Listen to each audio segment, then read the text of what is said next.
बाप का प्रत्यक्षता वर्ष हुआ, माना मनुष्य सृष्टि के बाप का प्रत्यक्षता वर्ष हुआ या आत्माओं के बाप का प्रत्यक्षता वर्ष हुआ? कौन से बाप का प्रत्यक्षता वर्ष? मनुष्य सृष्टि के बाप का प्रत्यक्षता वर्ष मनाया गया। राम को बाप कहा है मुरलियों में, राम बाप को कहा जाता है, कृष्ण बच्चे को कहा जाता है। तो जो आत्मा कृष्ण के रूप में मनुष्य सृष्टि का पहला पत्ता बनती है, वो रचना है मनुष्य सृष्टि की पहली रचना। और उसको जन्म देने वाला निराकार होगा या साकार होगा? अरे सतयुग में पहला पत्ता मनुष्य सृष्टि वृक्ष का, उसको जन्म देने वाला निराकार होगा या साकार होगा? साकार होगा। तो साकार है वो नर से डायरेक्ट नारायण उसी पुरुषार्थी जीवन में बनता है कि शरीर छूट जाता है? शरीर रहता है, क्योंकि वो एक ही मनुष्य सृष्टि पर है। व्यक्तित्व धारण करने वाली आत्मा जो इस मनुष्य सृष्टि पर सदा कायम है, उसे कहा जाता है सत्य।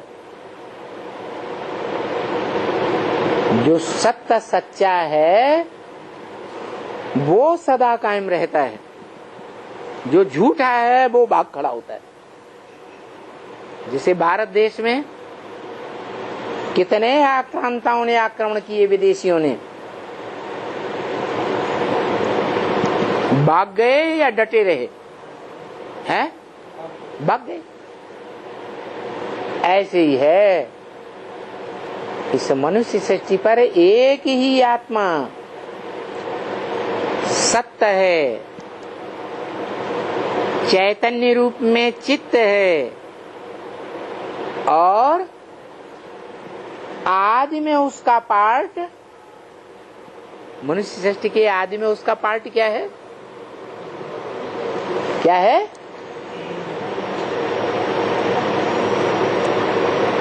अरे ब्रह्मा तो अंत का पार्ट है मनुष्य सृष्टि का, या मनुष्य सृष्टि के आदि का पार्ट है? हैं? हाँ, ब्रह्मा की आयु 100 वर्ष, मृत्युलोक में ब्रह्मा की आयु खलास हो जाती है। तो परम ब्रह्म जो पहला ब्रह्मा है, उसकी आयु 37-36 में 60 साल, 40 साल 36 में जोड़ दिए तो 1976 आता है 76 के लिए। तो 100 साल मृत्युलोक में खत्म हुए। आत्मा की बात है, पार्टधारी आत्मा की, या शरीर के पार्ट की बात है? आत्मा की पार्ट है, बात है। शरीर के साथ पार्ट नहीं बजाया ब्रह्मा का है। 100 साल ब्रह्मा के पूरे हुए ना, अव्वल नंबर ब्रह्मा के, तो मृत्युलोक में पूरे होते हैं या अमरलोक में पूरे होते हैं? मृत्युलोक में 100 साल पूरे हुए। वो आत्मा मृत्युलोक पार करने के बाद फिर कहाँ जाती है? आत्मा से, मन बुद्धि से कहाँ चली जाती है? स्वर्ग में चली जाती है। माना मनन चिंतन मंथन के आधार पर सुख का अनुभव करेगी, या कोई बात को लेकर, समस्या को लेकर, परिस्थिति को लेकर के दुख का अनुभव करेगी? है? ज्ञान को पंथ, कृपान को धारा। ज्ञान का रास्ता तलवार की तरह, जो कुछ भी विघ्न बाधाएं आए तलवार की तरह काटते चले जाओ, काटते चले जाओ, कोई दुख का अनुभव नहीं कर सकता।